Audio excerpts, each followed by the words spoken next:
রমাদান মাসের সম্মান। এই মাস পবিত্র মাস। দুনিয়া জানে দিনের বেলায় খাবার দাবার নিষেধ। কেউ যদি অসুস্থ হয়, ভিন্ন কারণে কিছু ধূমপান ইত্যাদি খাবার দাবার করতে চায়, সেটা যেন আড়ালে হয়, প্রকাশ্যে পুরাই নিষেধ। এই আইন, এই ঘোষণা স্বরাষ্ট্র উপদেষ্টা জারি করার পরে ওনার বিরুদ্ধেও মিছিল বের করছে। যারা মিছিল বের করছে, প্রকাশ্যে ধূমপান চায়, মানুষের রূপ দেখা গেল, মনুষ্যত্ব তাদের মাঝে নাই, মুসলমানিত্ব তাদের মাঝে নাই। ঠিক না বে ঠিক? ওরা মানুষ নয়। আল্লাহ বলেন উলাইকা কাল্লানাম, এরা চতুষ্পদ জন্তুর নাই। বালহুম আদল, তাদের চেয়ে আরো নিকৃষ্ট। আল্লাহ বলেন লাকাদ যারানা লিজাহান্নামা কাসীরাম মিনাল জিন্নি ওয়াল ইনস লাহুম কুলুবুন লা ইয়াফকাহুনা বিহা ওয়া লাহুম আ'য়ুনুন লা ইউবসিরুনা বিহা ওয়া লাহুম আযানুন লা ইয়াসমাউনা বিহা। জাহান্নাম দ্বারা আমি পরিপূর্ণ। জাহান্নামে লাকাদ যারানা লিজাহান্নামা কাসীরাম মিনাল জিন্নি ওয়াল ইনস, অনেক জিন এবং মানুষ দ্বারা জাহান্নাম পরিপূর্ণ করে। তারা কারা? যাদেরকে অন্তর দিয়েছি, দ্বীন ইসলাম বুঝে নাই। যাদেরকে চোখ দিয়েছি, হক দেখে নাই। যাদেরকে কান দিয়েছি, হকের কথা শোনে নাই। ওরা চতুষ্পদ জন্তুর ন্যায়, কুকুরের ন্যায়, শূকরের ন্যায়। আল্লাহ বলেন বালহুম আদল, বরং এদের চেয়েও আরো বেশি নিকৃষ্ট। আরো বেশি নিকৃষ্ট কেন বললেন? ওদের হাসর হবে, হিসাব নিকাশেই শেষ। তাদের সামনে জান্নাত জাহান্নাম নাই। পশুর, পাখির, মানুষ এবং জিন, এই দুই জাতির সামনে জান্নাত আছে, জাহান্নাম আছে। এই জান্নাত জাহান্নামের কথা স্মরণ করে যারা আল্লাহর শিআর নিদর্শনাবলীর অবমাননা করবে, কোরআন থেকে দূরে থাকবে, ওরা আবু জাহেলের মতো মানুষ। ঠিক না বেঠিক? আবু জাহেল যেমন ছিল চোখ কানওয়ালা, ভিতরে ঈমান নাই, তাদেরও ভিতরটাই এমন, ভিতরে তাকওয়া নাই, ঈমান নাই। ইসলামী শাসন ব্যবস্থা হলে ওখানেই পিটায় সাইজ করত। সমস্যা হলো গোড়ায় কিছু ভালোর সাথে খারাপও থাকে। ভালো কাজ করতে চাইলেও অনেক সময় পারে না। ওমাই ইউআযযিম শাআইরাল্লাহ, আল্লাহর নিদর্শনাবলীর সম্মান করবে, অন্তরে ঈমান তাকওয়া থাকবে। রমাদানের সম্মান করা ঈমানের অংশ। রমাদান মাসের সম্মান করা ঈমানের অংশ। টুপির সম্মান ঈমানের অংশ। দাড়িকে সম্মান করা ঈমানের অংশ। নবীকে সম্মান করা ঈমানের অংশ। আলেম ওলামাদেরকে সম্মান করা ঈমানের অংশ। মসজিদকে সম্মান করা ঈমানের অংশ। মাদ্রাসাকে সম্মান করা ঈমানের অংশ। ফাইন্নাহা মিন তাকওয়াল কুলুব, যারা এর বিপরীতে হাঁটবে তো বুঝতে হবে তাদের অন্তরে ঈমান নাই। রমাদান মাসের সম্মানার্থে বলা হয় যে সব দোকানপাট খাবারের দিনের বেলায় বন্ধ থাকবে, শুধুই ইফতারের আয়োজন করতে পারে।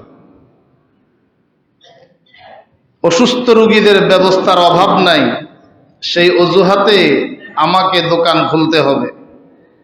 এই মাস এটা ব্যবসার মাস নয়, এটা আমলের মাস। 11 মাস পেটের মাস, 1 মাস পিঠের মাস বানানো।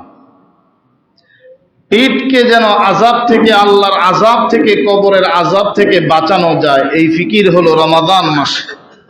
বাকি 11 মাস পেট বাঁচানোর ফিকির, রমাদান মাস হলো পিঠ বাঁচানোর ফিকির। ঠিক না বেঠিক? যেন এই পিঠে মার শুরু করলে পেটে দেয় না পিঠে দেয়? মার পেটে না পিঠে? কবরের আযাব পড়বে পিঠে, জাহান্নামের শাস্তি পড়বে পিঠে। রমাদান মাস এটা ব্যবসার মাস নয়, এটা আনন্দের মাস নয়। রমাদান মাস এটা আমলের মাস। রমাদান মাস কোরআন নাজিলের মাস। রমাদান মাস রোজা রাখার মাস। রমাদান মাস ইফতার করার মাস। রমাদান মাস দান খায়রাত করার মাস। বাকি 11 মাস কামাই করবে আর এই মাসে খরচ করবে, এই মাসে খরচ করবে। ومن يعظم شعائر الله فإنها من تقوى القلوب। আল্লাহর শিআর, আল্লাহর নিদর্শনাবলীর সম্মান করা, এটা তাকওয়ার অন্তর্ভুক্ত। এজন্য ব্যক্তি বিশেষ আপনার শত্রুতা থাকতে পারে, মসজিদ নিয়ে কটাক্ষ করা যাবে না। ব্যক্তি বিশেষ আপনার অপছন্দের মানুষ থাকতে পারে, টুপি দাড়ি নিয়ে কটূক্তি করা যাবে। ব্যক্তি বিশেষ সমস্যা, সেটা ইসলামের বিধানের উপরে আসবে না। হক্কানি আলেম যারা শরীয়ত বিরোধী কর্মকাণ্ডে লিপ্ত নয়, বেদাতের সঙ্গে লিপ্ত নয়, তাদের সম্মান করা এটা ঈমানের অংশ। এটা ঈমানের। সম্মান করতে না জানলে দূরে থাকা ভালো, বেয়াদবি থেকে গায়রে হাজির। কুওয়াতে নেকি নাদারি বদমকুন বরওয়াজুদে খুদ সতম বেহদমকুন। পদে আসলে অনেক সময় মানুষ ভাবে এসে যায়, ইমাম চিনে না, শিক্ষক চিনে না, মুয়াজ্জিন চিনে না, আলেম চিনে না, মুসলমান চিনে না, মানুষ চিনে না। ঠিক না বেঠিক? পদ এটা আজব এক জিনিস। এই জন্য এক লোক আওয়ামী লীগ করত, এখনো আওয়ামী লীগ। আমি আওয়ামী লীগ। আমি কি আওয়ামী লীগ? তো বলে আওয়ামী লীগ করতাম, করি ঠিক, কিন্তু নেত্রীর অধপতনের কারণ, মহা কারণ হলো আলেম ওলামাদের সাথে বেয়াদবি করা। বলে এই অধপতন এটা সেই বলতেছে। আমি কেন বুঝাইলাম? বুঝাবার জন্য। আল্লাহ যখন কাউকে সম্মান দিতে চান, তো তাদেরকে জামানার ভালো মানুষদের সাথে ভালো আচরণের সুযোগ দেন, খেদমতের সুযোগ দেন। আল্লাহ যখন কাউকে অসম্মান করতে চান, জামানার নিকৃষ্ট মানুষগুলোকে ভালো মানুষদের সাথে বেয়াদবিতে লাগাই দেন, যে এটা তোমার অধপতন। বুঝলে ভালো, না বুঝলে আরো ভালো। কারণ চূড়ান্ত পর্যায়ে বেয়াদবি করতে গিয়ে মুসা আলাইহিস সালামের উপরে দিল অপবাদ। একজন নারীকে সাজাইলো, মোটা অঙ্কের টাকা দিয়ে মুসা নবীর উপরে একটা অপবাদ দিবে, আমার সাথে উল্টাপাল্টা কাজ করছে। নাউজুবিল্লাহ। টাকার গরম পেয়ে একটা অপবাদ দিয়ে দিল মজমার মাঝে, বরফুর মজমার মাঝে। মুসা আলাইহিস সালাম রাগী মানুষ, দিলেন তাকে ধমক, বেটি ভং, তোকে কে শিখিয়ে দিয়েছে? সঙ্গে এগুলো বন্ধ করেন। মোবাইলগুলো রিং মসজিদে ঢোকার সময় সাইলেন্ট করে বসে। কিছু সময় ইবাদতের জন্য, কিছু সময় ইবাদতের জন্য ফারেক করা চাই। এখন মহিলা মুখ খুলল, কারণে আমার শিখাই দিস, ধরা খেয়ে গেল। মুসা আলাইহিস সালাম বদদুয়া দিলেন, খুযিল আরদ ইয়া আরদ খুস, জমিনকে হুকুম করলেন আল্লাহর নির্দেশে, তাকে গ্রেফতার করো, জমিন তাকে খাইতে শুরু করো। এজন্য দেশের চোর, গুন্ডা, ডাকাত, সন্ত্রাস, চাঁদাবাদ, হিরোইন, মদ, গাঁজা ছিনতাইকারীরা ওপেন চলাফেরা করে। আর রমাদান মাসে আলেম ওলামাদেরকে সেহরির সময়, ইফতারের সময় যারা কোরআন পড়ে, হাদিস পড়ায়, এদেরকে আপনি গ্রেফতার করে রিমান্ড দিলেন। তখনই আমি বুঝেছি 21 সালে যে ম্যাডামের ঘন্টা বেজে গিয়েছে।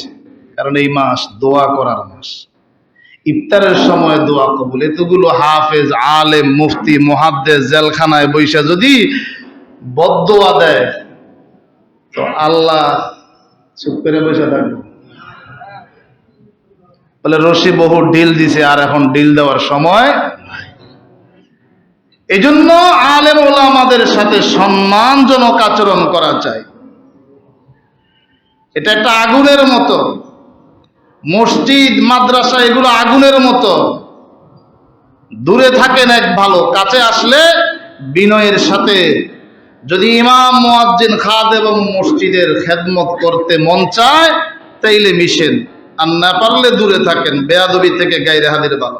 কারণ মসজিদ এক দলের জন্য দোয়া করে, আবার আরেক দলের জন্য বদদোয়া করে। মাদ্রাসা সম্মানিত জায়গা, এক একজন আলেমের দাম অনেক। চুরি করে না, চিন্তাই করে না, ঘুষ খায় না, সুদ খায় না, চাঁদাবাজি করে না, হারাম খায় না, বহু কষ্ট করে লেখাপড়া করে আলেম হয়। সম্মান করতে জানলে মিশেন, আখিরাত উজ্জ্বল হবে, আখিরাত উজ্জ্বল হবে। ওমাই ইউআযিম শাআইরাল্লাহ, আলেম ওলামাদেরকে ধমক দেওয়া যাবে না। আলেমকে দেখবে আলেম, আমি পারবো না। সূরা হুজুরাতের তাফসীরটা খুলে দেখবেন, বাংলায়ও তাফসীর পাওয়া যায়।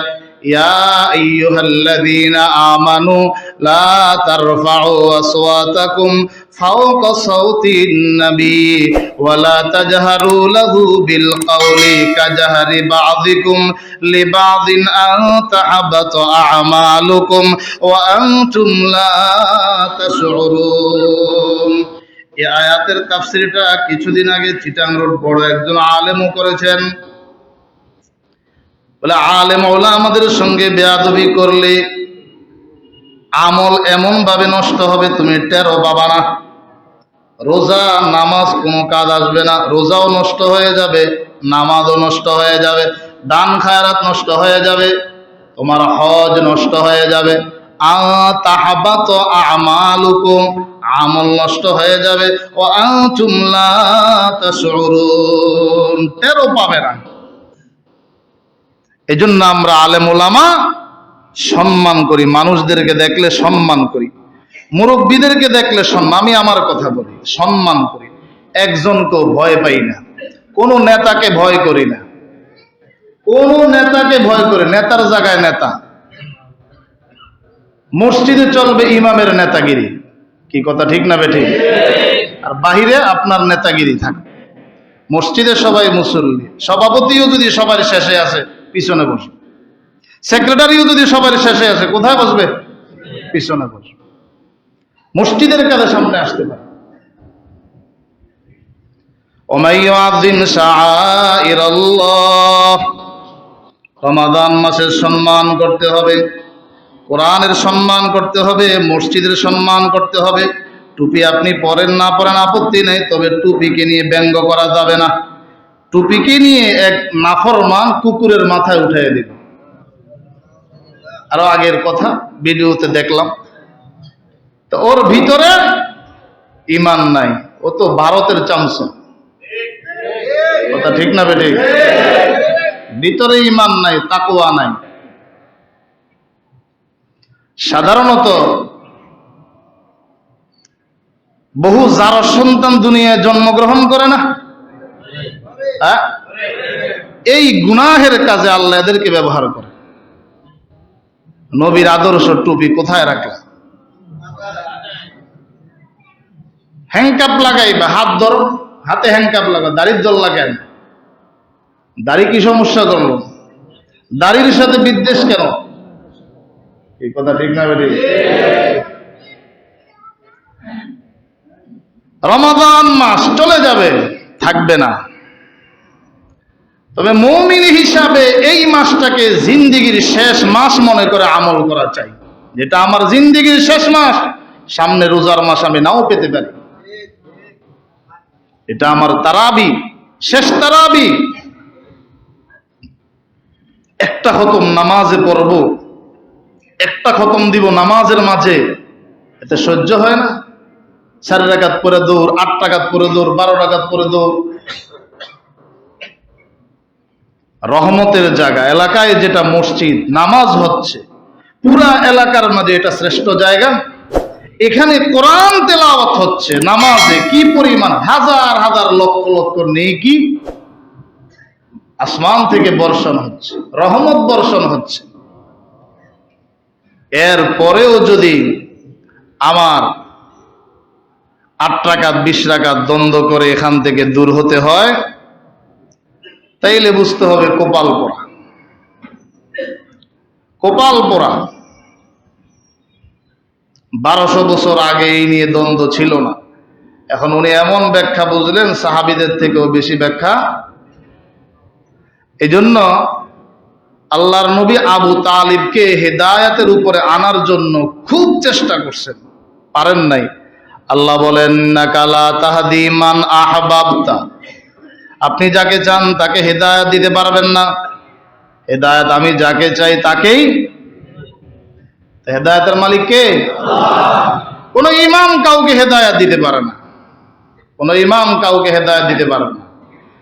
ইমামের কাজ, খতিবের কাজ, মুফতির কাজ হলো ফতোয়া দেওয়া, বাস্তবায়ন করা। এলাকার মেম্বার, চেয়ারম্যান, কমিশনার, বিচারক যারা, তাদের কাজ। বিপদে পড়লে অনেক সময় হুজুর কি ওয়াজ করে, ওয়াজের দ্বারা ওয়াজ হবে এমন কোন বিষয় নাই যে বিষয়ে ওয়াজ হয় নাই। আমল করার মালিক ব্যক্তিগত, ব্যক্তিগত আমল।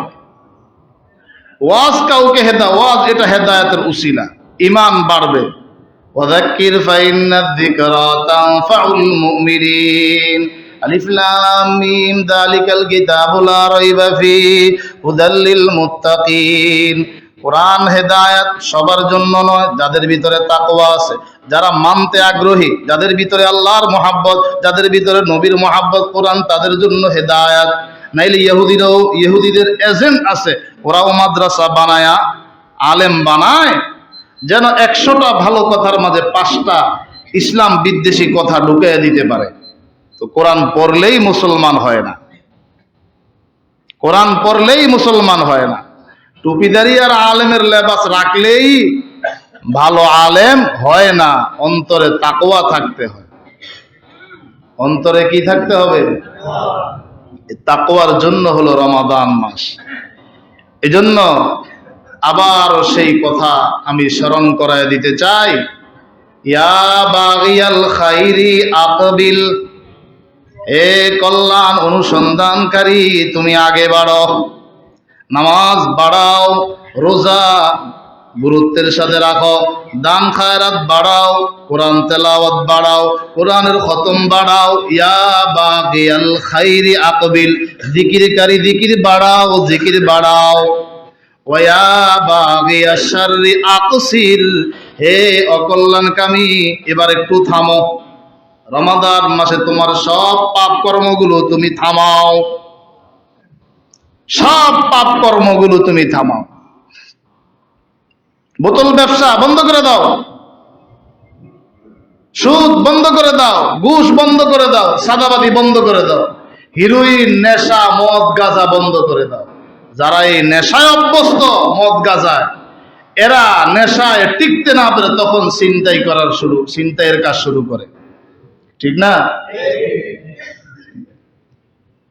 রমাদান মাস নয়, 12 মাসে ওই সানারপার এরিয়াতে যেন কোনো চুরি ছিনতাই না থাকে, সে পদক্ষেপ আমাদের নেওয়া দরকার, ঠিক না বেঠিক?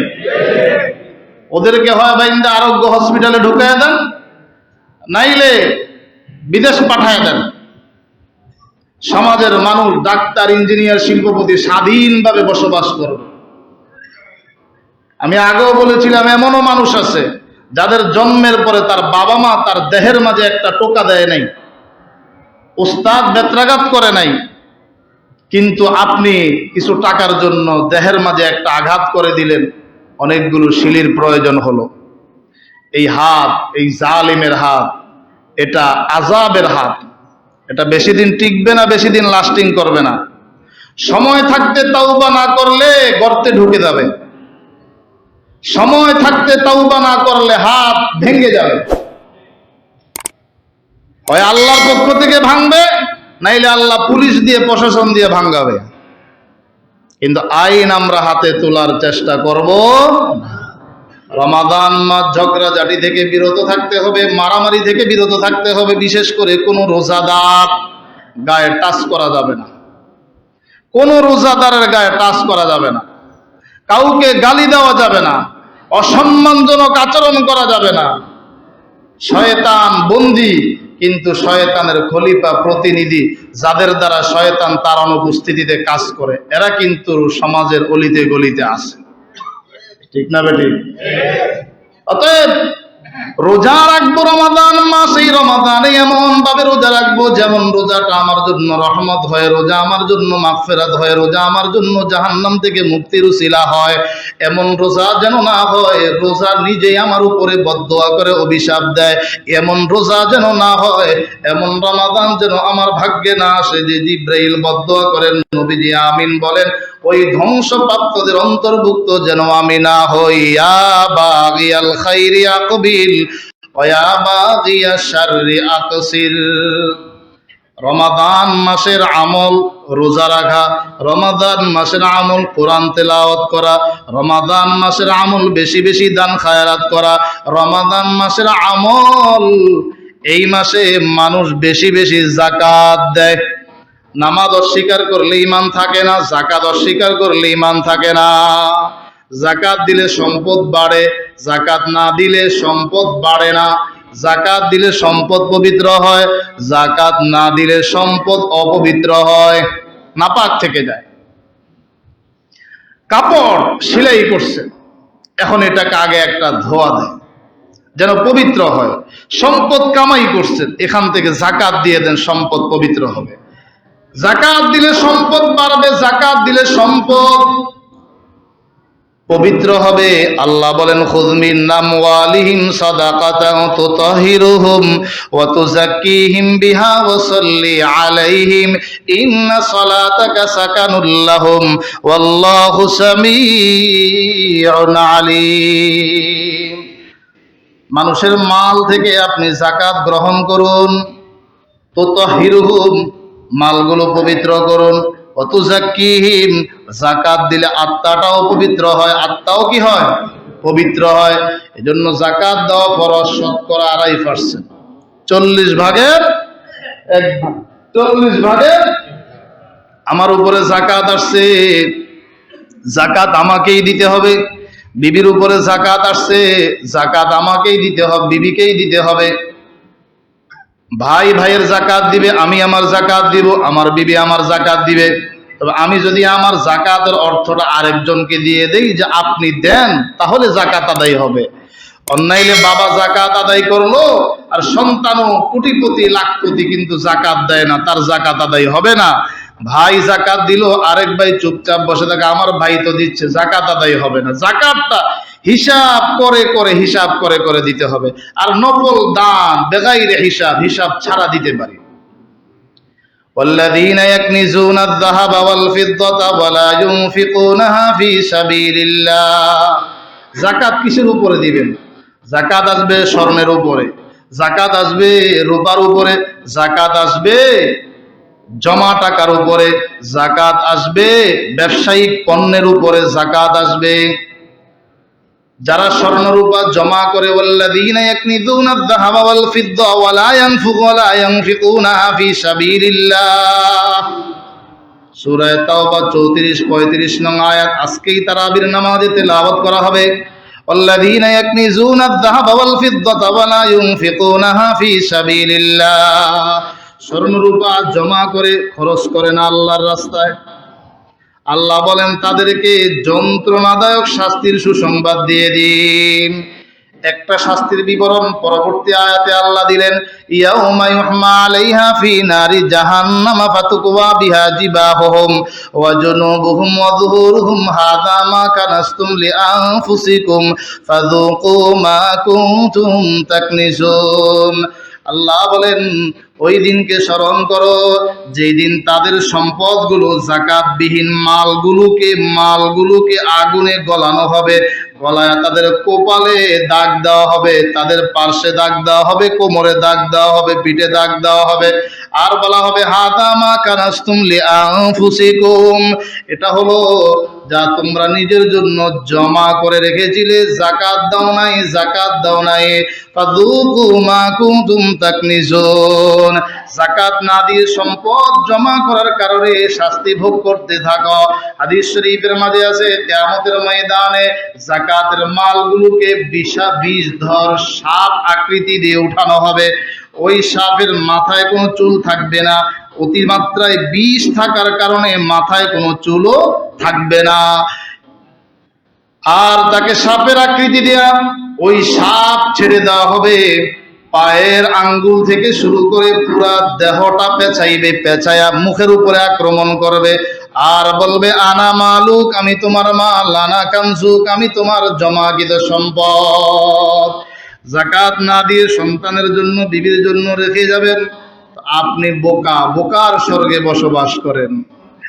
আপনার হাতেই মাল আছে, এটার সঠিক ব্যবহার আপনাকেই করতে হবে, না হয় সেটা আপনার জন্য ক্ষতির কারণ হবে, আপনার পরিবারের জন্য ক্ষতির কারণ হবে, দুনিয়াও আযাবের কারণ হবে, পরকালেও আযাবের কারণ হবে। যাকাত দেব কোথায়? ইন্নামাস সাদাকাতু লিল ফুকারা, সূরা তাওবা 60 নং আয়াত আল্লাহ বলেন ইন্নামাস সাদাকাতু লিল ফুকারা ওয়াল মাসাকিন। এই আয়াতের মাঝে 8টা খাত বর্ণনা করা আছে। সর্বপ্রথম লিল ফুকারা ওয়াল মাসাকিন, ফকির যার কিছুই নাই, মিসকিন যার কিছু আছে কিন্তু চলার মতো ফুল ব্যবস্থা নেই, নেশাব পরিমাণ মাল নেই। ইন্নামাস সাদাকাতু লিল ফুকারা, এখানে আছে ফকিরকে দিবেন, ফকির। এজন্য হাদিসের আলোকে আত্মীয় স্বজন ফকির যারা, এদের দেওয়ার বিষয়টা হলো অগ্রগামী। যারা আত্মীয় স্বজন ফকির, অভাবী, এদেরকে আপনি আগে দিবেন। তবে এদের মাঝে যারা নামাজি দিনদার, আপনার টাকা পড়ে গাঞ্জা খাবে, সিগারেট খাবে, ওরা নয়, যারা নামাজ পড়বে, বাচ্চা কাচ্চার পিছনে খরচ করবে, ওদেরকে অগ্রাধিকার দেন। তাহলে দানের স্বভাবও পাওয়া যাবে, আবার আত্মীয়তার স্বভাবও। কয়টা স্বভাব বলেন না, কয়টা? আত্মীয় স্বজনদেরকে, আসতে করুন কেন, আত্মীয় স্বজনকে দিতে হবে না? আত্মীয় স্বজনদেরকে দিতে হবে। 2টা খাতে দান করলে ডাবল সওয়াব। একটা হলো আত্মীয় স্বজনদেরকে দান করা, বাহিরে খুব দান করে, পাশেই তার ভাই, কোনো খবর নেয় না, মগা চৌধুরী, কথা ঠিক না বেটি? দেশে থাকে, থাকুক, ওখানে পাঠান। আপন ভাই বোন, আত্মীয় স্বজন, মা খালা মা তো না, খালা ফুপি ইত্যাদি, খালাতো ভাই তালতো ভাই, আত্মীয় স্বজন যারা, কাদেরকে দেওয়া যাবে কাদেরকে দেওয়া যাবে না, এগুলো নিয়মিত মসজিদে আসলে আপনারা শুনতে পারবেন, আলোচনা করব।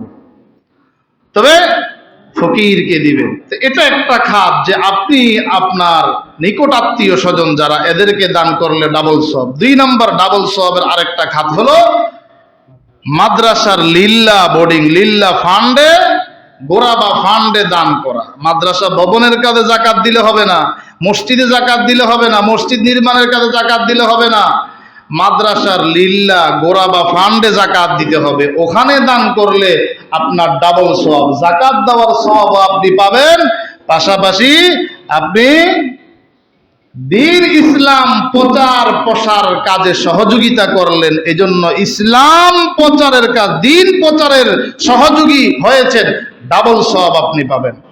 আপনার দান অনুদানে ভোগ করে একজন গরিব ছাত্র হাফেজ হলো, আলেম হলো, কে সে? যার পায়ের নিচে ফেরেশতারা নূরের পর বিছায়া দেয়। আপনি দেখেন সাধারণ পোশাক, টুপির কোনো ভ্যালু নাই, জামার কোনো হাইসিয়ত নাই, সাধারণ চলাফেরা, কিন্তু সে গুনাহ করে না, মোবাইল চালায় না, মোবাইলে অশ্লীল কিছু দেখে না, সে 24 ঘন্টা কোরআনের পরিবেশে থেকে কোরআন শিখার মেহনত করে। আর কোরআনটা হলো আল্লাহর কালাম। সুবহানাল্লাহ। এই জন্য মাদ্রাসায় দান করবেন। হুজুর আমি দেশের মাদ্রাসায় দেই, ভালো কথা, সব জায়গায় দিবেন। ও দেশে দেন, এটা আরেকজন আসছে, তাকে শোনানোর দরকার কি? এখানেই তো সব অর্ধেক শেষ। কি কথা ঠিক না বেঠিক? এখানেই তো অর্ধেক শেষ। আপনি ওখানে দিন, এটা গোপন রাখেন, আবার আরেকজনকে বলতেছেন কেন? আমি 10 জায়গা দিই, অমুক জায়গায় দিছি, এত অ্যাডভার্টাইজ কেন? আপনার জন্মস্থানের দিকে আপনি খেয়াল করবেন, আপনার কর্মস্থলের দিকে খেয়াল করবেন, যে আমার এই কর্মস্থলে বিবেক খাটাইয়া যে হকদার কে বেশি, কাকে দেওয়ার বেশি হকদার, কোন মাদ্রাসায় বেশি হকদার, কার হাতে দেওয়ার হকদার বেশি, এটা আপনাকে ভেবেচিন্তে দান করতে হবে। সংক্ষেপ কথা, সময় কম, বিস্তারিত পরে আলোচনা হবে। সানারপাড় মাদ্রাসা, জামে ইসলামিয়া দারুল উলুম সানারপাড় মাদ্রাসা, এখানে এ পরিমাণ এতিম এবং গরিব ছাত্র পড়াশোনা করে, যেগুলো সামাল দেওয়া মুশকিল প্রতিষ্ঠানের পক্ষে, যদি না আল্লাহর পক্ষ থেকে কোনো ফায়সালা না হয়। অসংখ্য হাফেজ প্রতি বছর, এবছরও 36 জন দাওরায়ে হাদিস শেষ করে পাগড়ি নিয়েছে, 12 জন হাফেজ পাগড়ি নিয়েছে। এটা আমাদের জন্য গর্বের বিষয় না? এখানকার আয় মাস শেষ মাদ্রাসার ফান্ডে, এখানকার ব্যয় মাস শেষ মাদ্রাসার ফান্ড বহন করবে, কোনো ব্যক্তি ফান্ড না। প্রাইভেট যেগুলো, এগুলো 90% ব্যক্তি ফান্ড।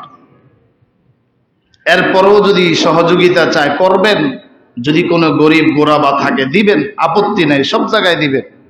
তবে আপনি মাদ্রাসার মাঝে 1 নম্বরে সানারপাড় এতিমখানাটা রাখা যায়, কি বলেন ঠিক না বেঠিক?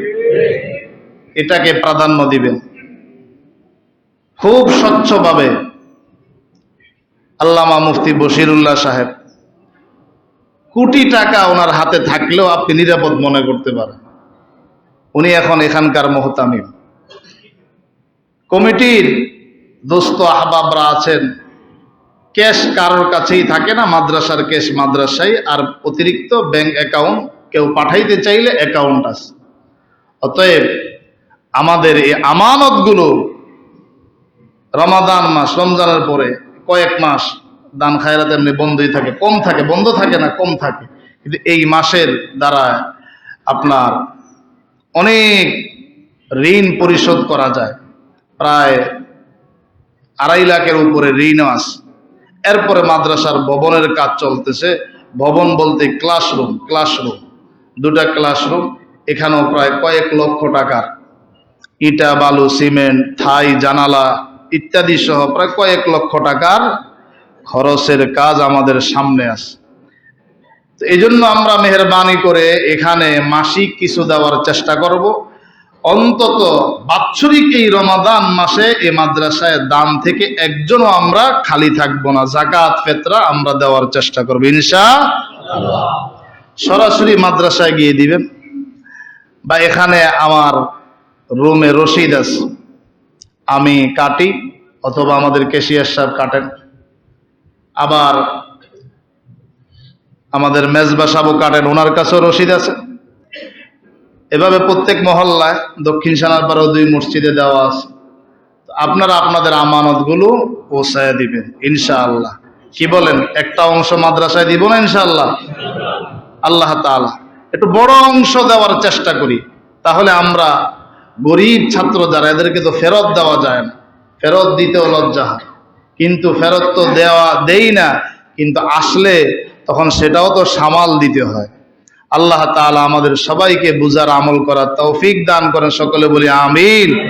হিসাব করে করে যাকাত দেওয়ার তৌফিক দান করেন। সকলে বলি আমিন।